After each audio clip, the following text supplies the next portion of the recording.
I just want people to understand that you can do literally everything right, everything by the books, but it does not guarantee anything. Like I said, I've never been aggressive with my approach or reckless with my doses. Put it into context, I never exceeded 1.2, 1.5 grams per week. And the majority of my use was sub 1,000 milligrams. But it just goes to show, like, you can do everything right. Your health markers can look good for the most part, but sometimes you just draw the short straw. This video is for educational entertainment purposes only. Hey everybody, I'm here today with Nick Weir. Nick is a bodybuilder, a coach, and an expert on all things nutrition, training, pharmacology, and harm reduction. Nick, thanks so much for being with me today. Thanks for the invite. I appreciate it. Yeah, I'm really excited to have this conversation because I think you and I agree on this kind of central point that the fitness industry seems to really compartmentalize health issues.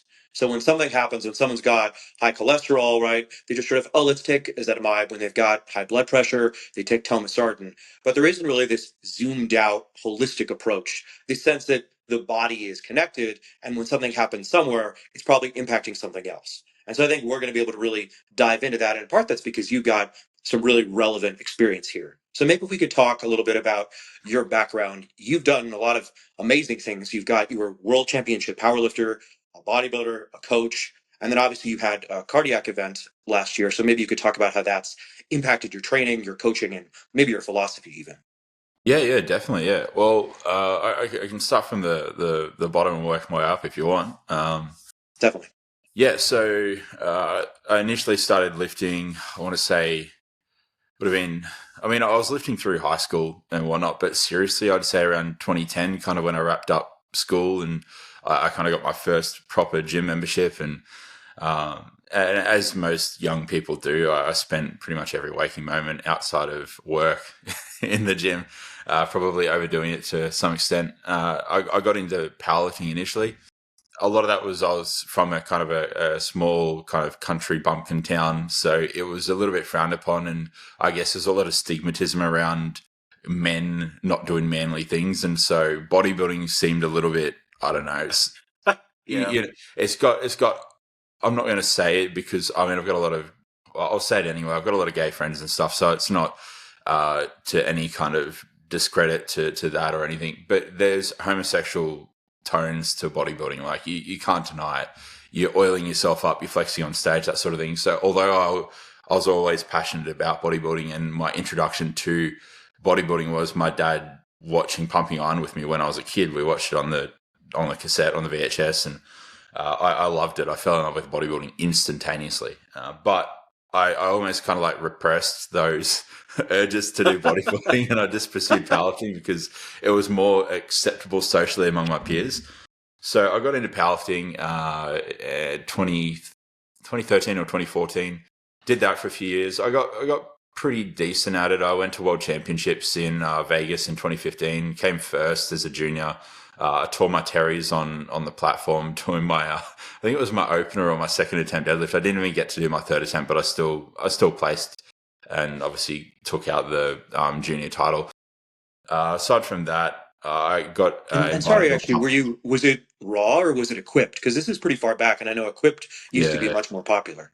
Yeah, so it was raw plus, basically raw with knee wraps, which was the most common raw powerlifting back then. And then it obviously in more recent years, it's become more popular to do full blown raw with just knee sleeves or bare knees, which I always preferred. I didn't like knee wraps, but because the federations I had access to in Australia didn't really have a raw category, unless if you were competing like in IPF, the IPF affiliate, which I didn't. I was competing in the affiliate of another federation. So I just decided, you know what, I'll just bite the bullet and use the knee wraps, so I'm not giving myself a competitive disadvantage. If everyone else is using wraps, they're going to have, say, an extra 100, 200 pounds on their squat.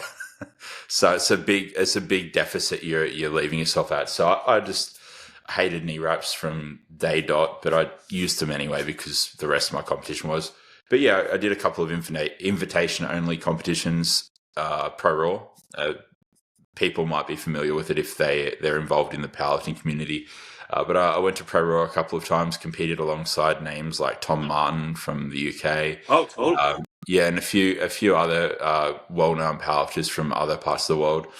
Unfortunately, I never got to compete against or alongside Dan Green. I shouldn't say against, alongside. I was never on his level, but it would have been nice to compete against him. But yeah, I met a lot of interesting people, and it was just a good experience.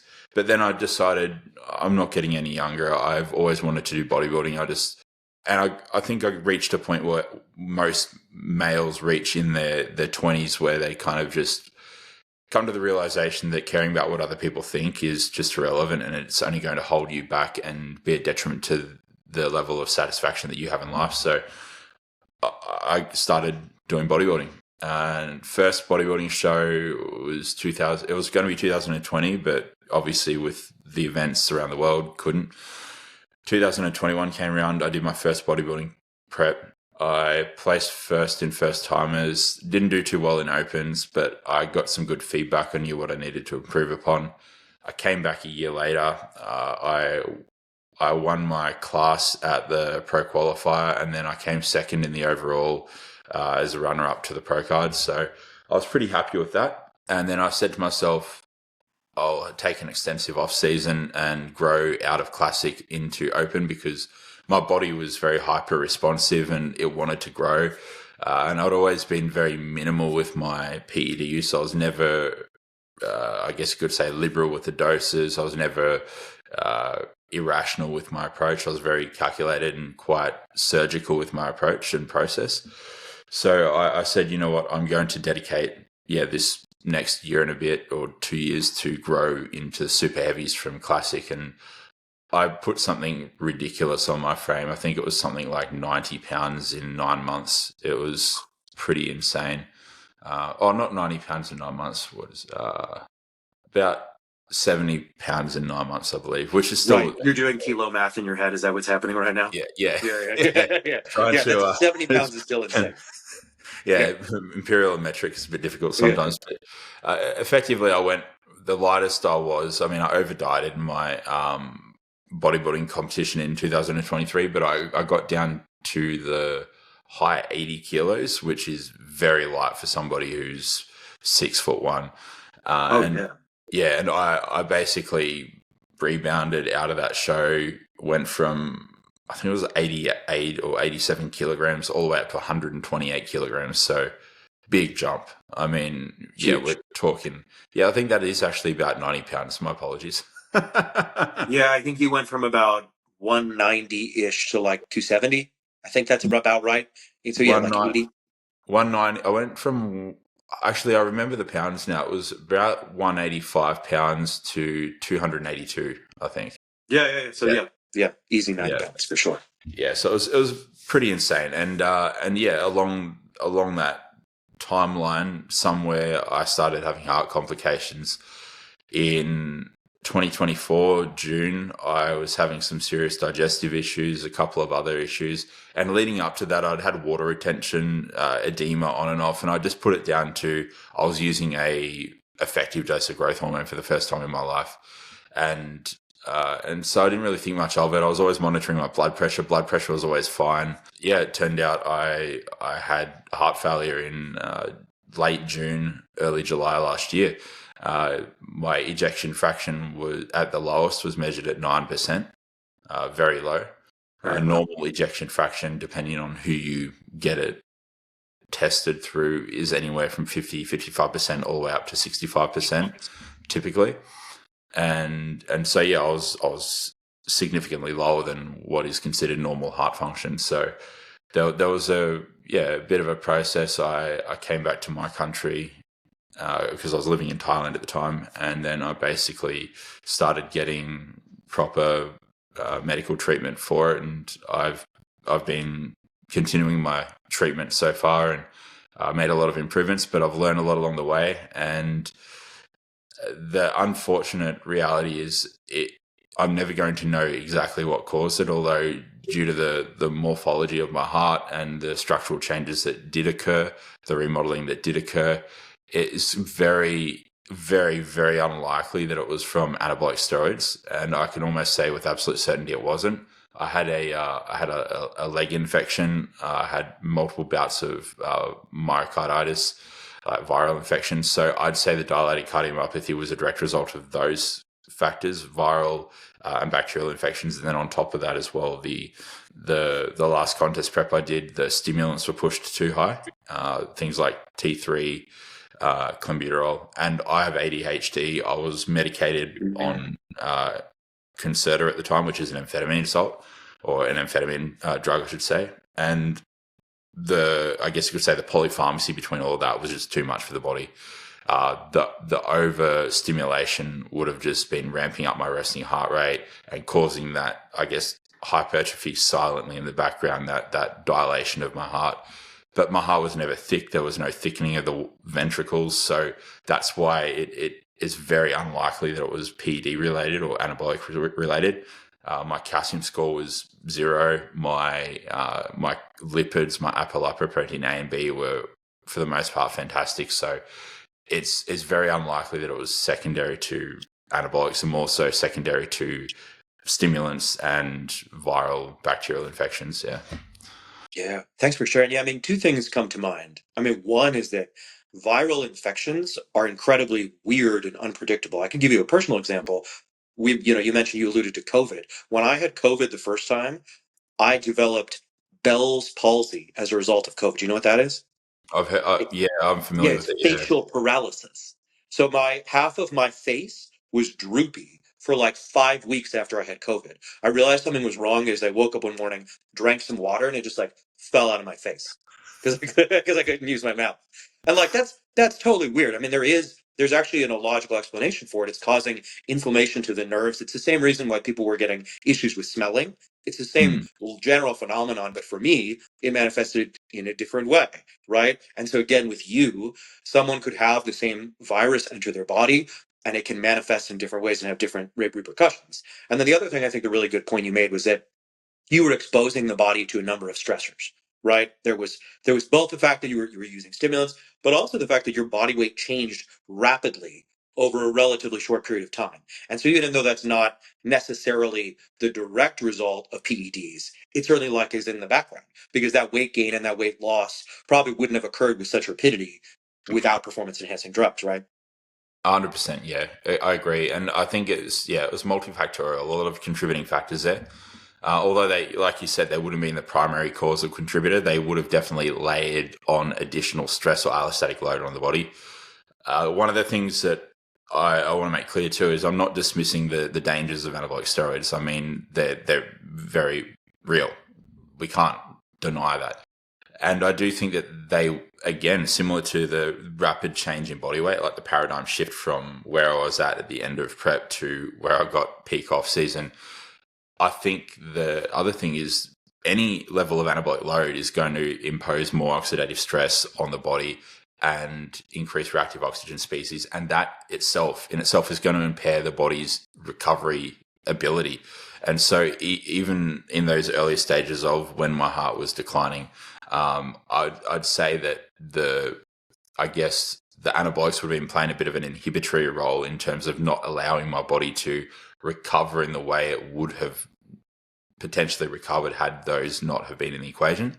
So I think, yeah, it was kind of like it kept me down when I was hit down, basically. Like that's probably the best way of I suppose conceptualizing it.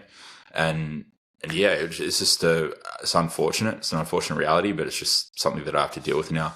And it's definitely I've learned a lot from the experience. And there's a lot of people, a lot of bodybuilders that are having complications, especially post 2020. And I think that plays a pretty significant role with the reason as to why we're seeing such a rise in these cases. Because I mean, the safer use model, or just being more harm reducing in your approach to using PEDs, has skyrocketed in the last 10 years, more so in the last 5, but in the last 10 years, I'd say. And so it doesn't make sense for us to be seeing more cardiovascular related issues with bodybuilders when, generally speaking, the approach is, for the most part, safer than what it was, say, 30 years ago or 20 years ago, where people would run a gram of tren per week and it wasn't really uncommon practice. So I definitely think that the landscape and the way it's changed since 2020, and that, I guess, worldwide issue that we had has catapulted these health complications to the forefront of bodybuilding. Yeah. No, for sure. Yeah, and I think, and to your point, right, I definitely don't want to fear monger, right? Like it's important to understand, yes, anabolic steroids do have negative effects, but it's also important to place it in the right context. And I think you've done a really good job framing that. And I think that actually gives us a good way to segue into kind of a broader topic about PEDs and specifically steroids' impact on the body. So I was Yeah. thinking we could sort of talk about it, right, system by system. And so maybe we could go, literally from head to toe, like top to bottom, and talk about how anabolic steroids impact the various bodily systems. So if you want to Yeah. start, maybe just talk about how it impacts the nervous system to Yeah, start. yeah, definitely. Yeah. So, I mean, in terms of the nervous system, you've got, I mean, two main states. You've got a sympathetic state or a parasympathetic state. So, typically, what you'll see with anabolics is it'll shift you to more of a sympathetic state. So, more fight or flight, less rest and digest. And that can have a lot of downstream effects in the body. I mean, androgens do change a lot of the neurotransmitters, specifically serotonin and GABA. And you can see things like increases or rises in resting heart rate, which can then indirectly put stress on the heart over time if left unmanaged for long periods. It can also lead to, I guess you could say, issues with motivation and stuff along the lines of that. I mean, you have this increase in dopaminergic signaling. And I mean, one of the main reasons for that is androgens, specifically testosterone, which of course is a key component in any anabolic course. If you're not a moron, it is quite high, and testosterone is known for being quite a big driver in motivation to get things done, and a big component of that is the dopamine. And so you can get a lot of, I guess you could say, neurological issues that do arise, especially if somebody's starting anabolics before their brain is fully developed, which, let's be honest, a lot of guys these days are starting anabolics well before their brain is fully developed, because we know from the literature that we have, the male brain doesn't really fully finish development until the mid-20s at best.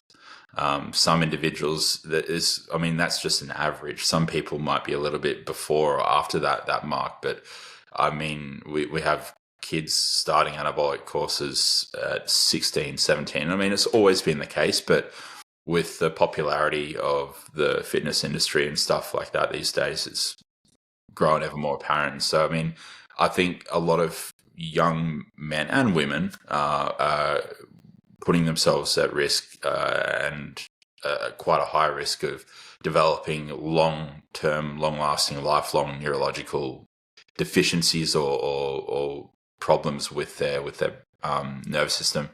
And so, yeah, it can definitely have a pretty profound impact on the nervous system. And then that can obviously also carry over into the brain itself, because if we look at the nervous system, specifically the central nervous system, it's essentially the brain and the spinal column and all of those Mhm. main central nerves. So, yeah, I mean, you can have, I guess, changes in libido, changes in just your state of mind. Like, it's quite common for people to experience depression, especially when coming down from an anabolic course, going into a bridging phase, like a cruise, or coming off completely.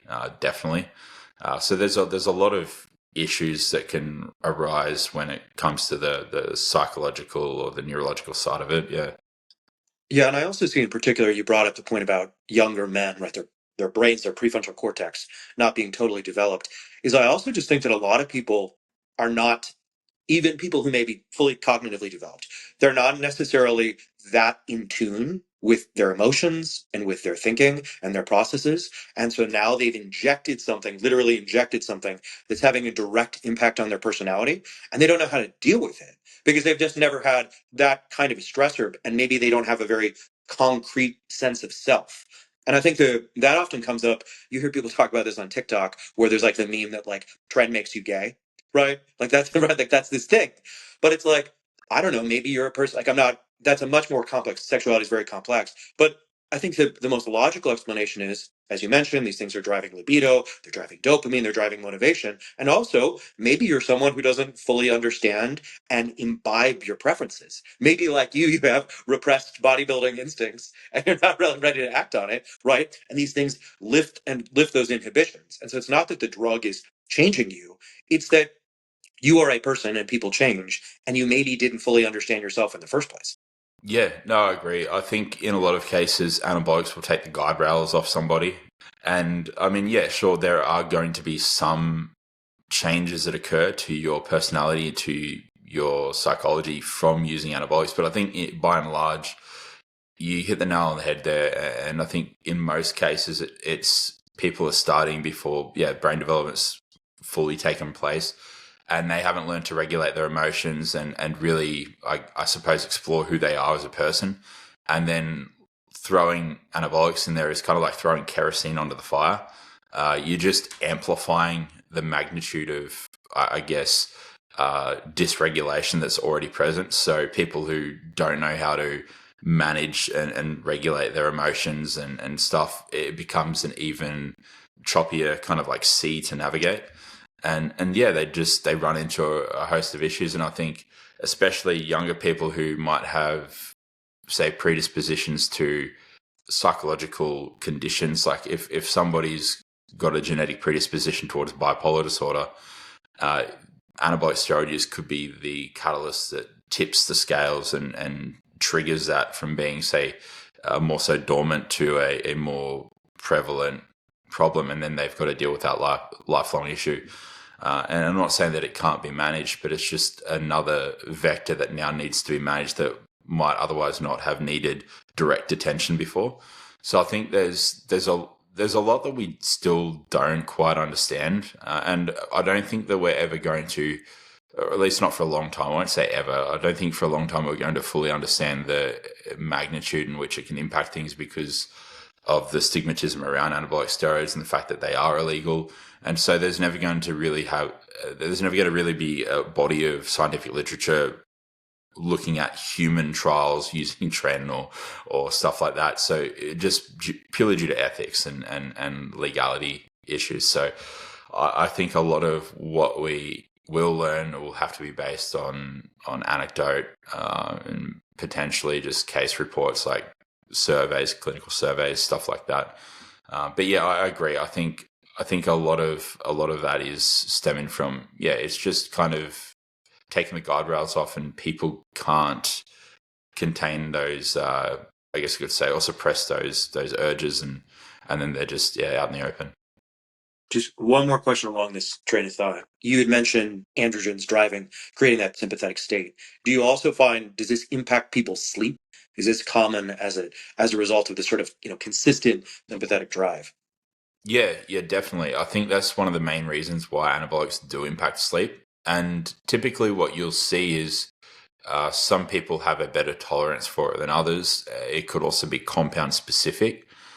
So certain compounds are more likely to affect the nervous system, in my opinion, than others, and in different ways. I mean, I can say without a doubt, I mean, DHT derivatives are going to have a bit more of an impact on the nervous system in certain ways in terms of strength output.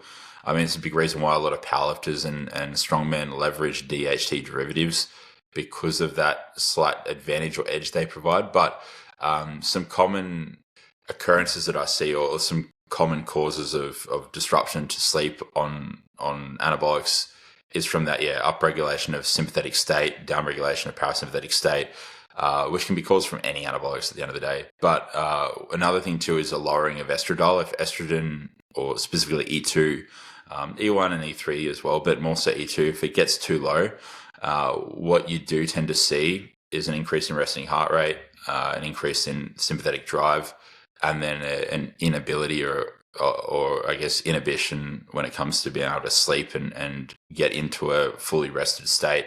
And then that can, of course, have further downstream effects, can increase the likelihood of beta amyloid plaque development in the brain, cause things like Alzheimer's in old age, or an earlier onset of that, because sleep is incredibly important for brain health, and I don't think people really respect the significance of sleep, not just sleep quantity, but sleep quality in regulating your brain health and just managing to basically regulate recovery in general across the board through the entire body. And I mean, it's not uncommon for people to leverage stimulants to stupid degrees. Like I'm talking 1,000+ milligrams of caffeine per day, and that might be in the form of energy drinks, pre-workouts, coffee, and then on top of that, they're using anabolics. And the thing is, you're just redlining your system when you do that. It's just too much for the system. Yeah, and I think some people fall into the trap where they're redlining up, and then also because they're riding so high, they'll start taking things like benzos and barbiturates to bring themselves back down, right? It's sort of like this used to be a thing in rock and roll where people would use cocaine to keep themselves up and then take booze to fall asleep. It's the same thing, just in a performance enhancing context, right? But I mean, to your point, people sort of underrate sleep and these things in general. And I think culturally, we always think that more is better, doing more things, trying to accomplish more is better. And so there's always going to be this preference for stimulation rather than relaxation. And that's hard to get past for sure. So you mentioned estrogen. I think that's probably a good segue to talk a little bit about how anabolics impact the endocrine system. Can you walk Yeah, us through yeah, that too? definitely. Yeah. So, I mean, whenever you take an exogenous hormone, it's going to have an impact on the endogenous systems that regulate the production. So, I mean, I don't think anyone is going to be a stranger to understanding that if you start taking anabolics, whether it be like testosterone, the bioidentical hormone, or other derivatives of, say, testosterone or 19-nortestosterone, aka nandrolone, or DHT derivatives, you're going to be suppressing your natural endocrine production of your androgens, your natural androgens. So HPTA axis, the HPG axis are all impacted. So your luteinizing hormone, follicle stimulating hormone go down, testosterone go down, spermatogenesis starts to decline shortly thereafter. Some individuals are lucky in the sense that they don't really see a significant decrease or reduction in sperm count. Other people, on the other hand, I'm one of those, will go completely infertile. And the only way to kind of course correct that, no pun intended, is to come off course and come off anabolics entirely a lot of the time. But we do have exogenous, or I guess you could say recombinant luteinizing and follicle stimulating hormone that we can leverage now, HCG, HMG, which does allow a lot of people to remain on TRT at the least and conceive children. There's also other compounds that can help improve fertility, like injectable carnitine, stuff like that. But I mean, that's a whole other kind of avenue that you go down, and that'd be a topic for discussion in itself. But yeah, long story short, anabolic use, exogenous hormone use is going to shut down your endogenous endocrine systems that are responsible for producing androgens, and that can have a bit of a detrimental impact on your health. But for the most part, as long as you're replacing your natural endogenous production of testosterone with equivalent like exogenous amount, you can kind of fill the holes or fill the gaps, so to speak. But then the biggest issue comes in regulating all of those secondary hormones that come downstream from testosterone. And that's where it gets a little bit tricky, because you have certain people who hyper respond to anabolics and people who hypo respond, and then there's just the average responders in between. And it's kind of like a bell curve. I mean, the vast majority of people are going to be sitting in that kind of like middle area, and then you're going to have the upper and lower quartile where you have those statistical outliers. And depending on how you respond to anabolics, you might aromatize a lot, you might aromatize very little. Body composition also plays a role there. The more body fat you carry, obviously, aromatase enzyme is produced within the adipocytes, so the fat cells of the body. So the fatter you are, the more you're going to aromatize that testosterone into estrogen. And then you're going to have to manage those side effects, because they aren't really effects that you want, unless if your goal of taking anabolics is to get gynecomastia, water retention, and acne, in which case, it's probably an effect and not a side effect. But when it comes to the endocrine system, I mean, people just think, oh, I just take steroids and I grow, but there's more to it. You need to be monitoring those other secondary hormones, like your estradiol. You want to be looking at your progesterone as well, and then your DHT levels too, potentially, if you're concerned about that. And managing those can get a little bit tricky if you don't understand the basics of the pharmacology, the pharmacokinetics, pharmacodynamics of those drugs. And so it does become a little bit of a game of kind of, I guess, wearing multiple hats. Like you're taking these compounds, and then you might take a secondary anabolic to help manage the conversion of testosterone to DHT, or manage the rate of aromatization to estradiol. But then if you overdo it and you suppress your estradiol levels too much, too little estradiol is just as dangerous as too much. And so you almost continually playing this balancing act, and it's a floating target because especially if you're using underground lab gear, like the dosing isn't going to be standardized. It's not going to be consistent. You might get one batch that's accurately dosed, the next batch might be overdosed. And generally speaking, if you're using testosterone from underground labs, it's more likely to be overdosed than underdosed, or accurately dosed, but it's very rarely to be underdosed.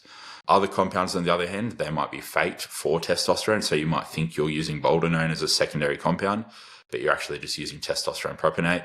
Or you might think that you're using Primo, but you're actually using a combination of, like, I don't know, like injectable Winstrol and testosterone. Like, you wouldn't know unless if you're getting it HPLC tested. And then on top of that, HPLC testing might tell you a little bit about the drug, but it doesn't tell you everything. There's other kind of tests that you should probably get done too if you really want to know the ins and outs of everything that you have in your product. So yeah, the endocrine system can be hit quite severely from using anabolics, and if you don't know how to manage the downstream effects, the aromatization that can occur, you're opening yourself up to a world of hurt in terms of implications on cardiovascular health, even just joint integrity, joint health, tendon, ligament, connective tissue health.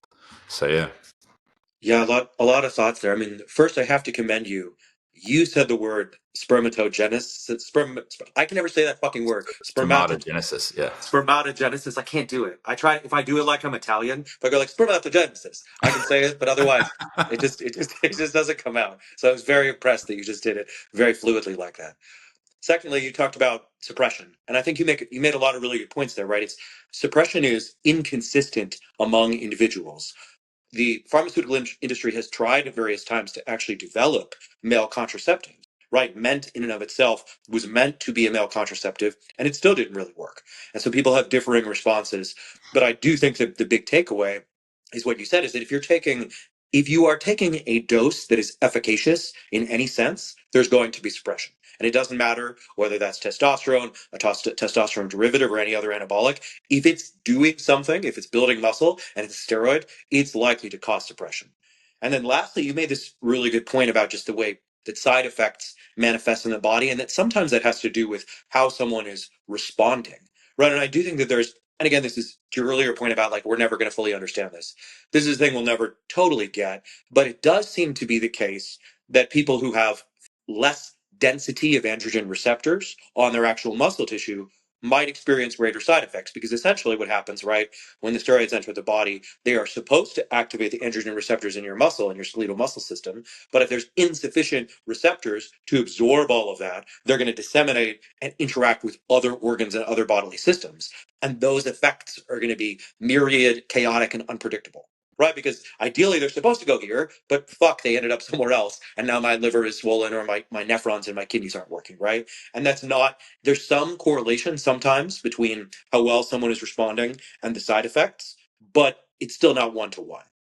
Yeah, exactly. And you raised a good point there. And it's something that I do bring up a lot with first-time users, especially I get a lot of younger guys approach me for coaching who are either natural or recently enhanced. But a lot of the time it's more so they're natural, they're wanting to go the assisted route, and they propose, or they I suppose just tell me their proposed first cycle course that they want to do. And I look at the doses, and sometimes they're sensible because they've did their due diligence and research, but others, a lot of the time, they're pretty excessive with their assumptions of what they need to run. And yeah, it brings me back to what you said there in terms of androgen receptor density and your propensity for developing side effects. Androgen receptor density is going to vary from person to person. And one other factor that heavily influences how little or how much of a negative effect or how many side effects you experience is going to be your rate of metabolism of the drugs. So if you're a slow or a fast metabolizer of the drugs, which has a lot to do with your own production of certain enzymes that are responsible for cleaving the ester off the anabolic once it's been injected, and then the rate of metabolism of that drug and how long it takes to kind of basically be processed by your body, which can heavily be dependent upon your organ health too. Like if your liver health is impaired, then it's going to affect your drug metabolism rates, stuff like that. But then there's also some genetic factors there too. But yeah, rate of metabolism of the drug and androgen receptor density are the ultimate differentiators between person to person in terms of how they respond to drugs, whether they're going to need more or whether they're going to need less, whether they're going to suffer more health consequences from using more or less. And also, the other thing to take into consideration is if you're a first-time user, and this is the thing that I talk to first-time users about a lot, is your androgen receptor density is only going to increase from here due to continued exposure of anabolics and androgens. So sure, you might not be able to make use of the dose that you're suggesting or putting forward right now. It doesn't mean that it won't be an appropriate dose, say 12, 24 months down the track when you have a higher androgen receptor count due to that continual exposure of higher levels of circulating androgens. But it's kind of like you don't want to try run before you can walk situation. Like if you try run and sprint before you can even walk, you're going to fall over, you're going to graze your knees, you're going to completely axe yourself. And that's what happens with a lot of these young guys. They come so hard out of the gate, pushing these dosages, thinking that they can just expedite their rate of progress. And they might progress faster, but it's going to come at the cost or the consequence of, like you said, the health of their other organs in the body. So the heart, their liver, their kidneys. And once you screw your kidneys or mess up your heart, like it's very difficult to course correct. And a lot of the times, some irreversible damage can occur. So it's important that you're sensible and treat these drugs with the respect that they deserve. Androgen receptor count, I think that's a big reason why you see a lot of people who hyper respond to anabolics. They just have a very high androgen receptor density on every single muscle cell in the body. And the people that hyper respond in the best ways and not in the worst ways tend to have a higher androgen receptor count on their muscle tissue and a lower androgen receptor count on their vital organs. And they're the people that can not only grow from a small amount, but they can push a large amount and get very little side effects. But then you get those individuals who have just a large amount of androgen receptors on their muscle tissue, but also their organs.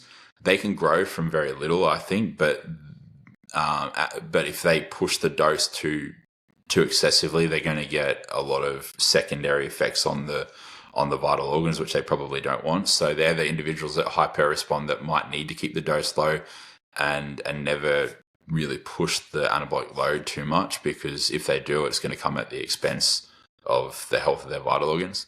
And then you get those people who just don't respond very well, and I think they just generally have a very kind of like low androgen receptor density across the board, and they probably metabolize a drug very fast too, so it's in and out of the system a lot quicker, and it doesn't really have the same amount of time to have the effect that it would on somebody who metabolizes a drug slower.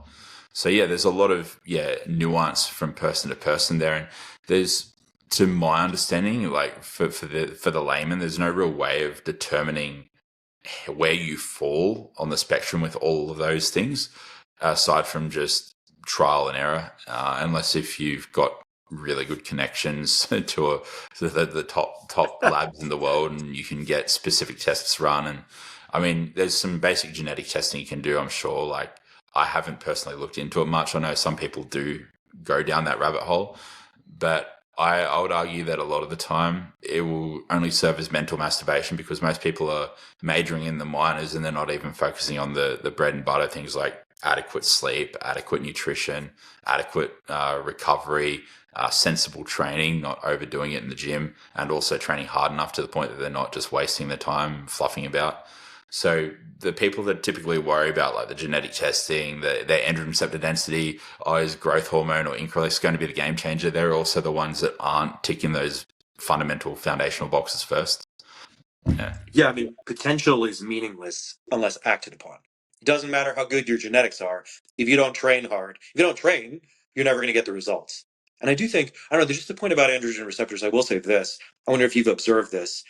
I do find that people who come from an athletic background, and particularly in youth, they tend to do better in strength sports and bodybuilding, and I do think that they tend to be more responsive to PEDs.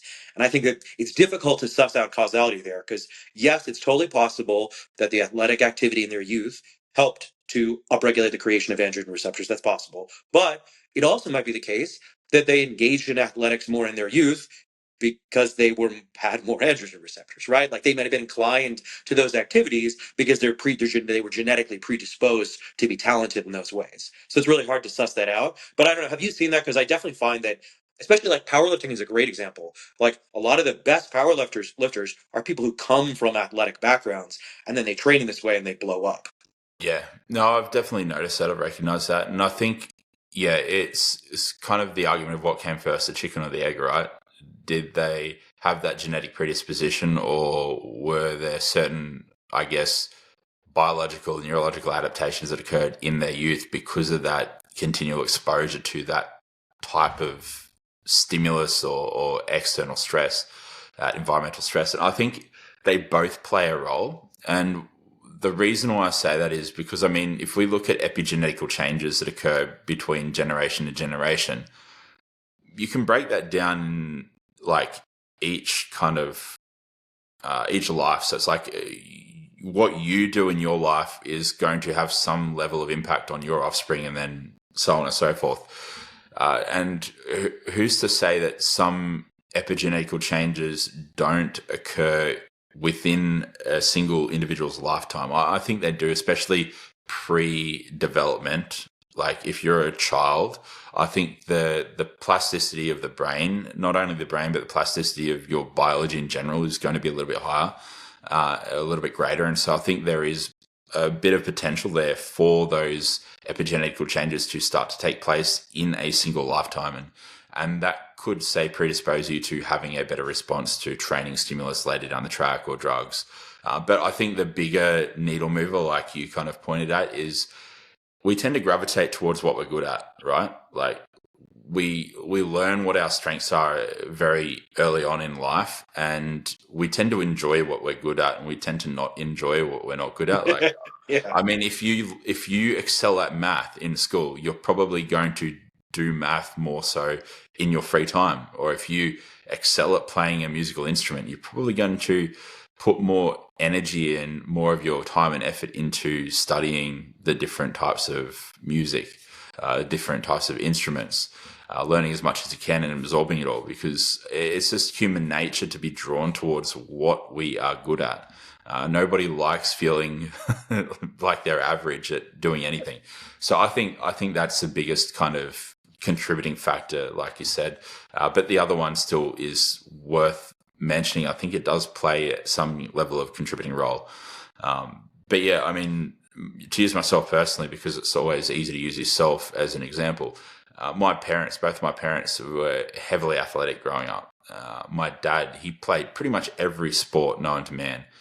Track and field, he did rugby, I think he even did lacrosse at one point, tennis, squash, badminton, uh, martial arts. He did everything. And then my mum was quite similar: distance running, sprinting, uh, just, it was ridiculous. And they were very, very active. And then even when they were conceiving me, my mum was training in the gym 2 hours a day, 5, 6 days a week, walking, I think it was like 15 kilometers a day, which is like 10 miles a day.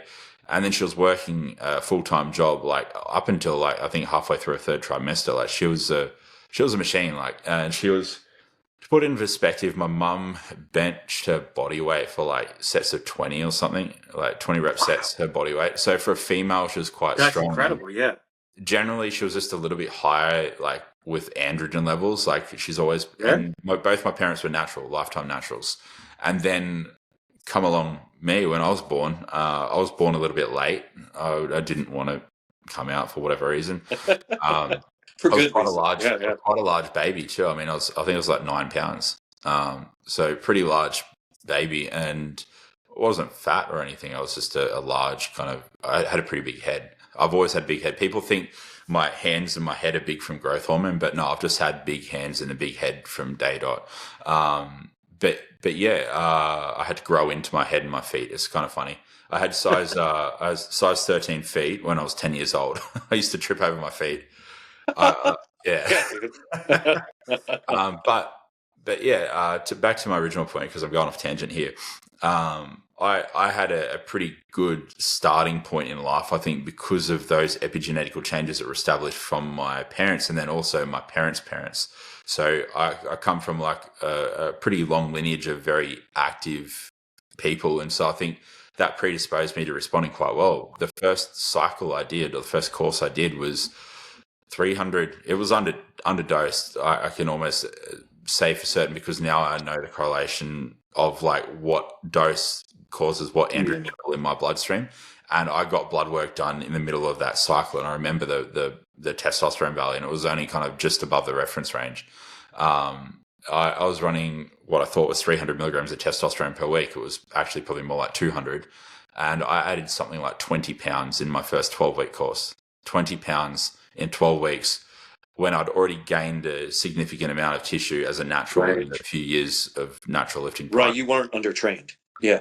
Yeah, exactly. I wasn't undertrained. I wasn't making up for a lack of fulfilling my natural genetic potentials. Like I'd already accrued a decent amount of tissue to get me close to my natural potential. Not at my natural potential. I would have probably gained another.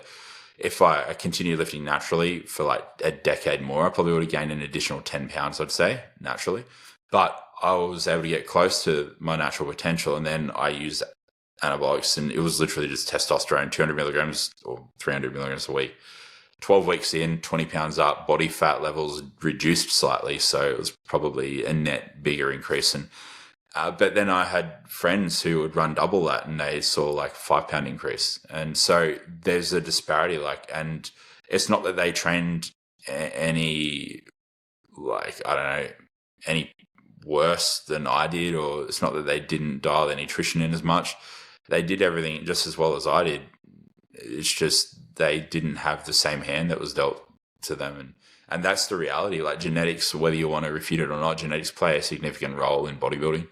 I also think I'm a slow metabolizer. Naturally, my testosterone levels naturally were very low. I mean, I can't convert it into nanogram per deciliter, but I know it in nanomole per liter. My natural testosterone levels were 6 nanomoles per liter.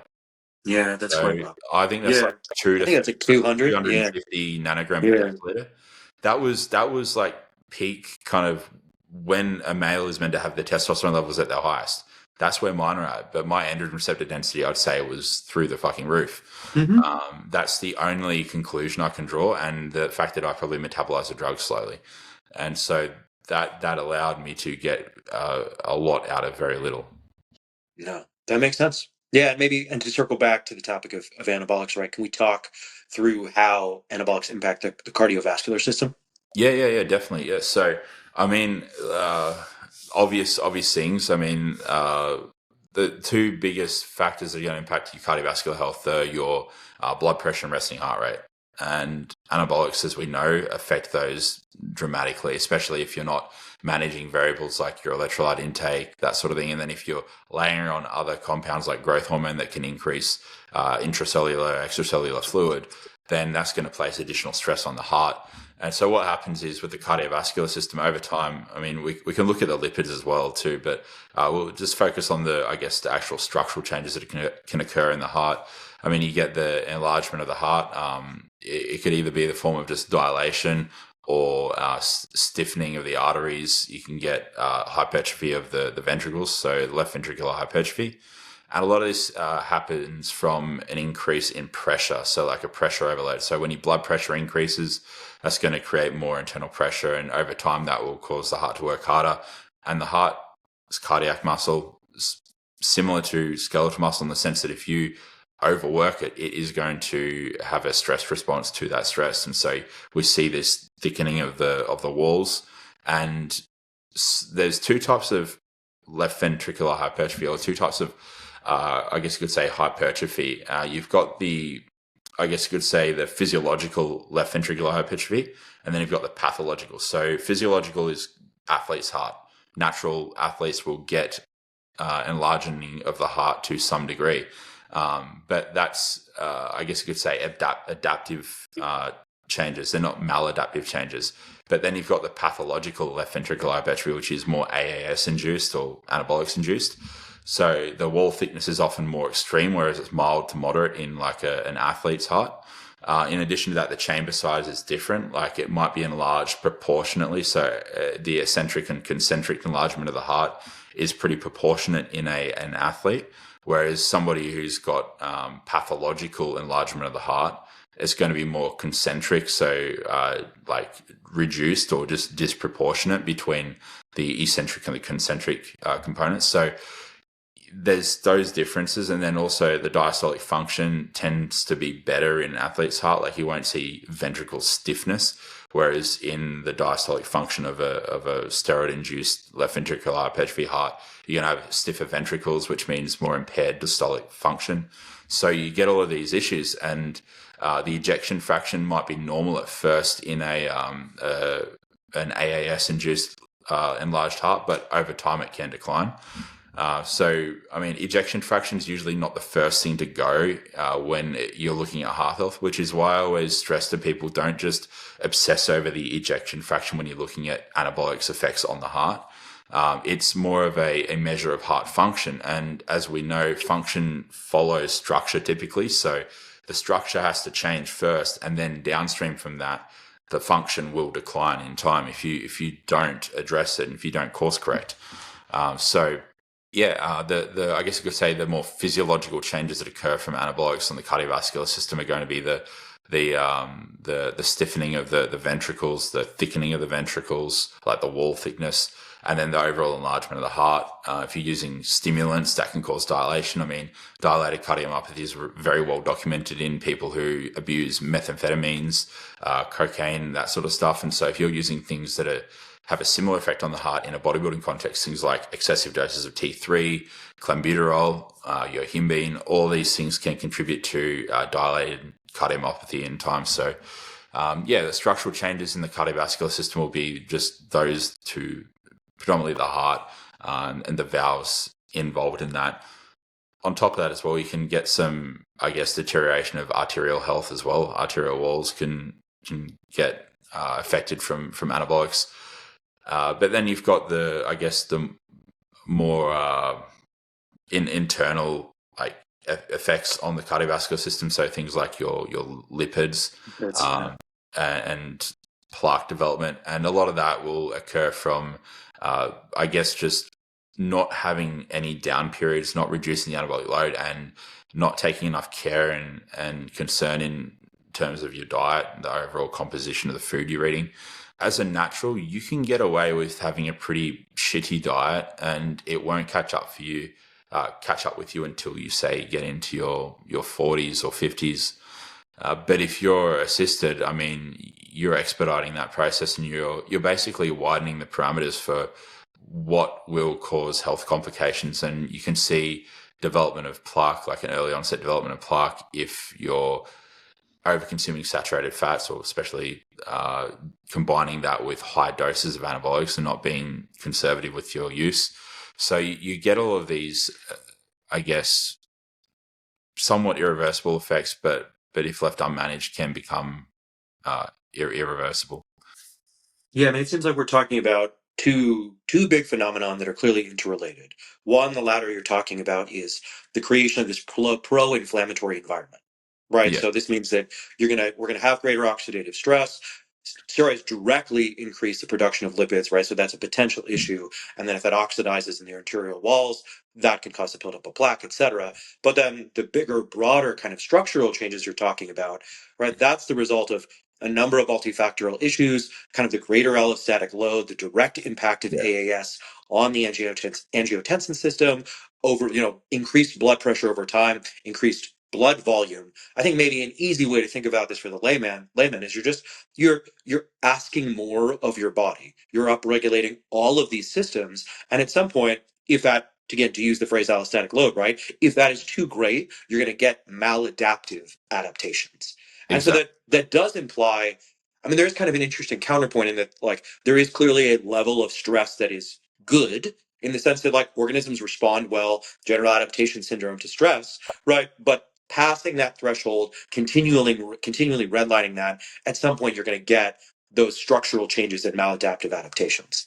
Definitely, yeah. And it's through the mismanagement of the symptoms. Like if you can manage those symptoms, then you can attenuate that to a degree.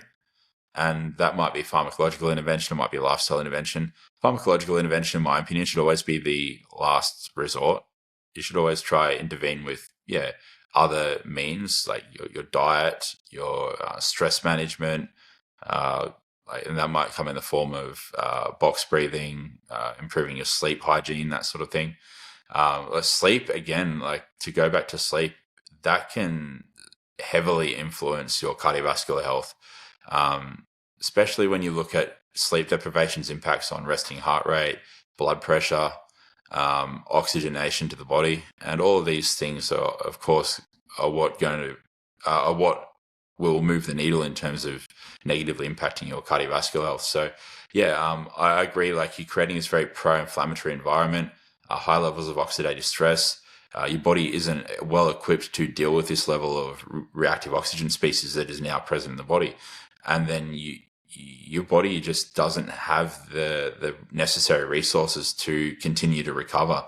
And the only way that you can allow it to recover is to basically have these down periods, reducing the anabolic load, coming down to close to or to a true replacement dose, and spending some time there, not just getting down to that dose and staying there until the markers are good, but until the markers are good and then stay there, and so they can stay good for a while before going back.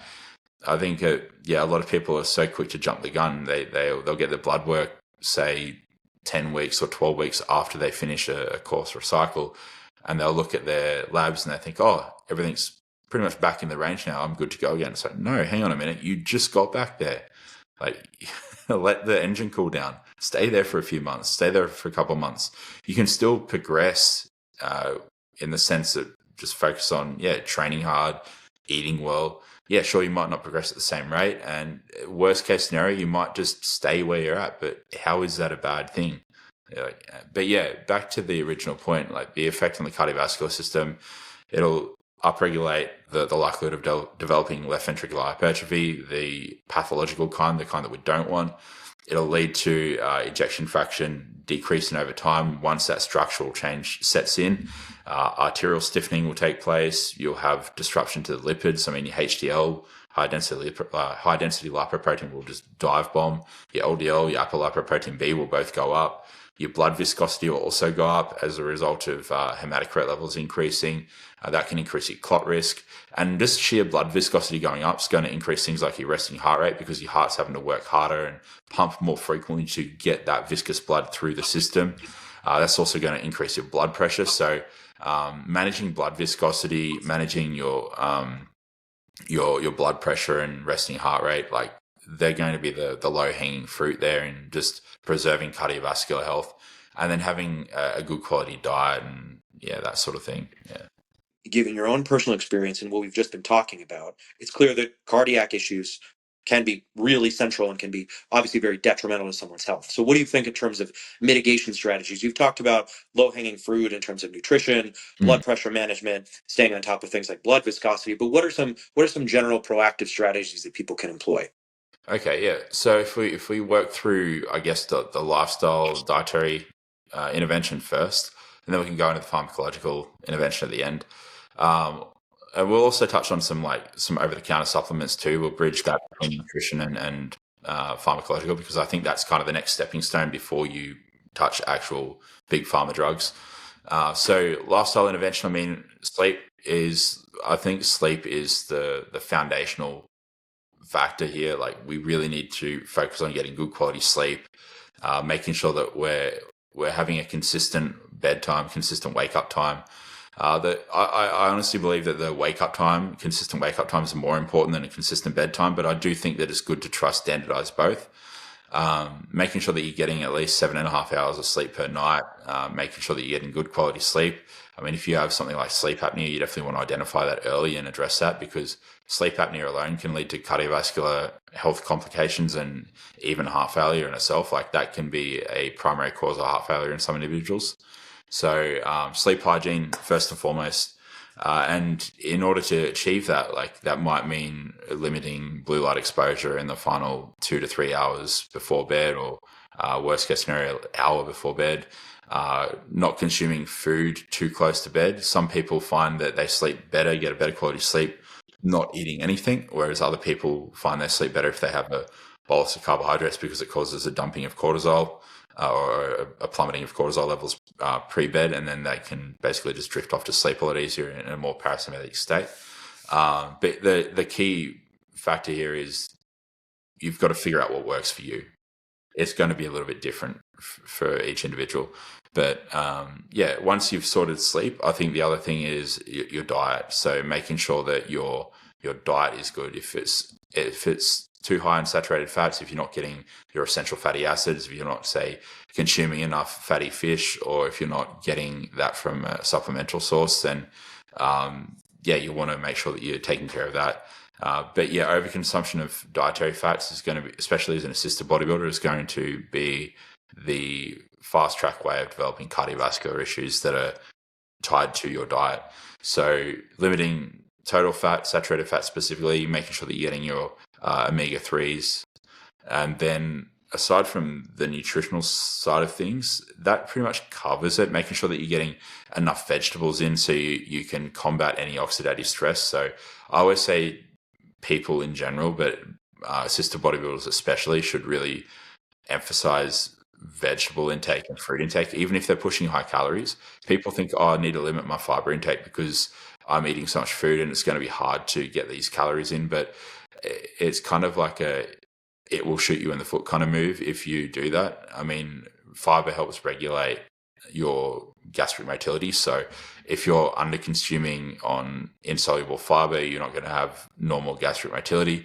If you're under consuming on soluble fiber, then that's a food source for your gut microbiome. So you could negatively impact your gut microbiota and throw that off over time and cause issues with that. Could be SIBO, something like that. That could eventuate down the line from those reductions in fruit and vegetable intake. So it's important to get a decent amount in. I always say aim for two to three different kinds of fruit, and at least about 300 grams of fruit per day, if your macros permit. And then vegetables, about 500 to 1,000 grams of vegetables per day spread across the day from at least 3 to 5 different sources if you can.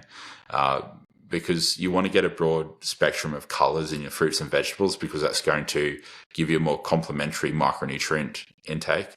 Whereas if you just stick to, say, like green vegetables or like yellow fruit, then you're really going to limit your micronutrition in your diet. So you want to get a plethora of different micronutrients, and the way you do that is to have variety. Variety is a spice of life, as cheesy as it sounds.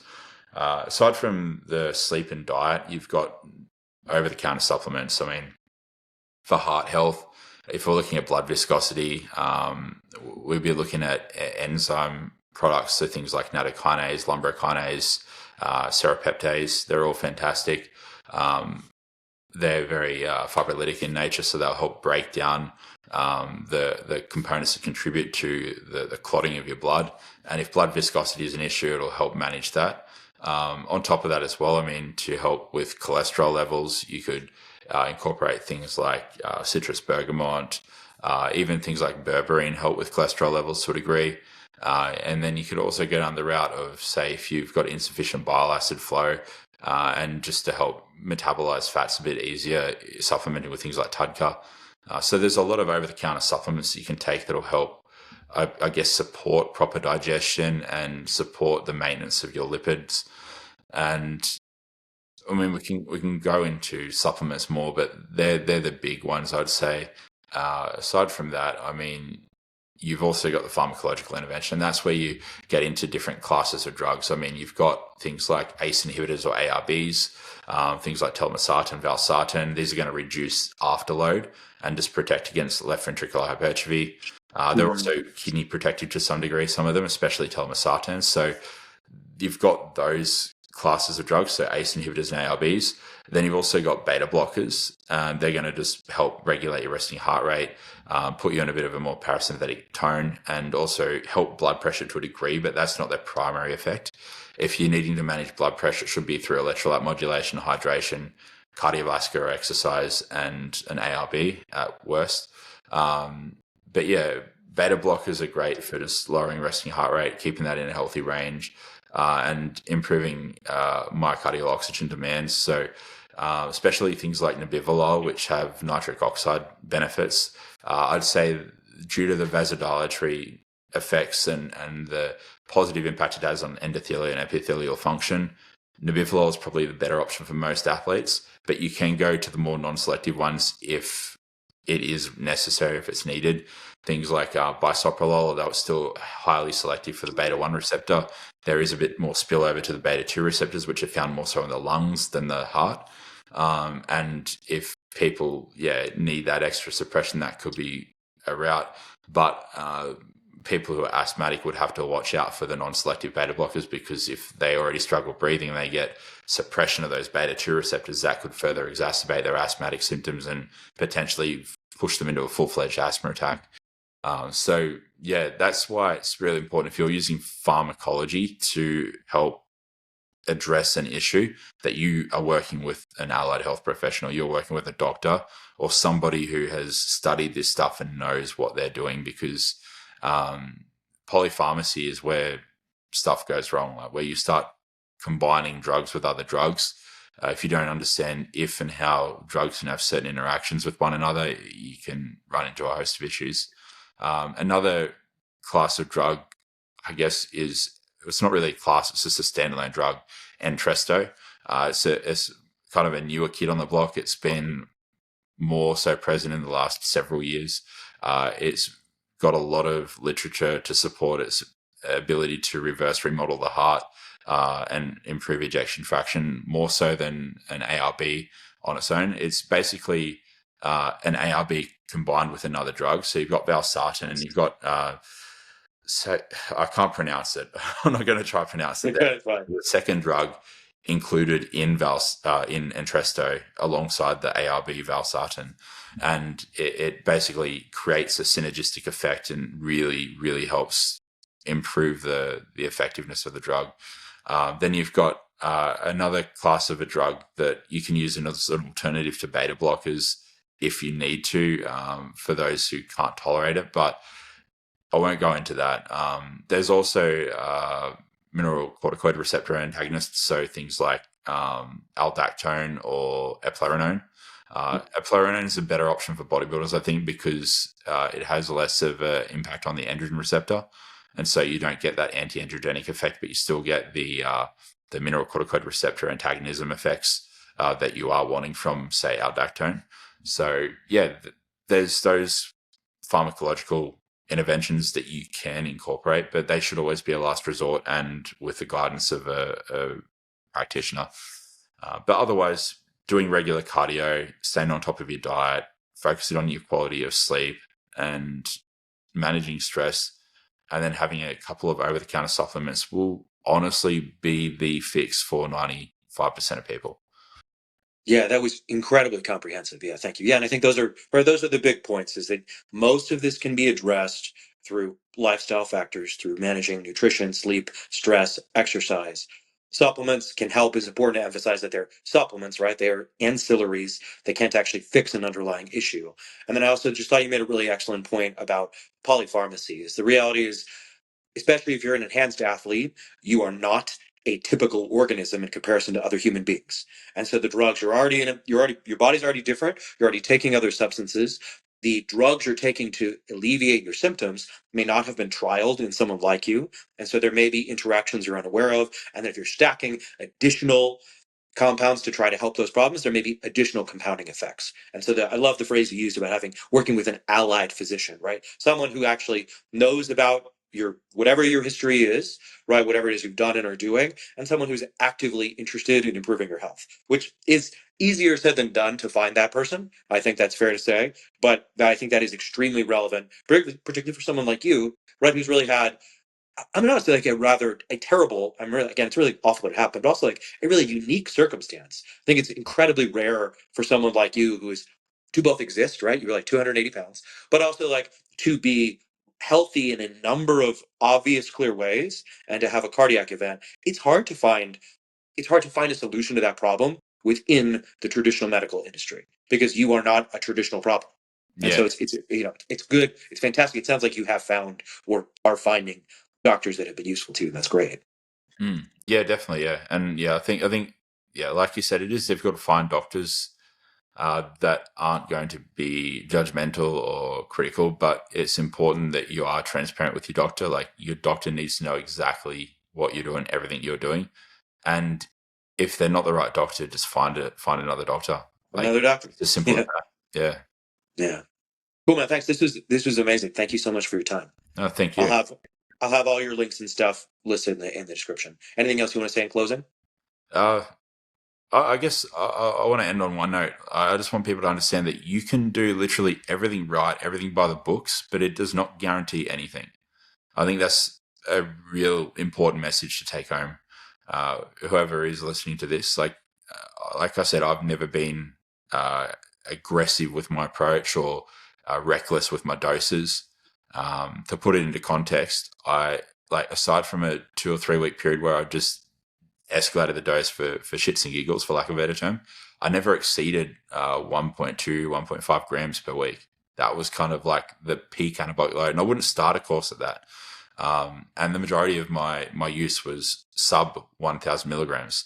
But it just goes to show, like, you can do everything right. Your health markers can look good for the most part, but sometimes you just draw the short straw. And I think it's just important to understand, yeah, that is the risk that you take when you do anything that has some sort of a risk profile like this. So just know what you get yourself into, and yeah, that's all I can really say. Yeah, thanks. Really well said.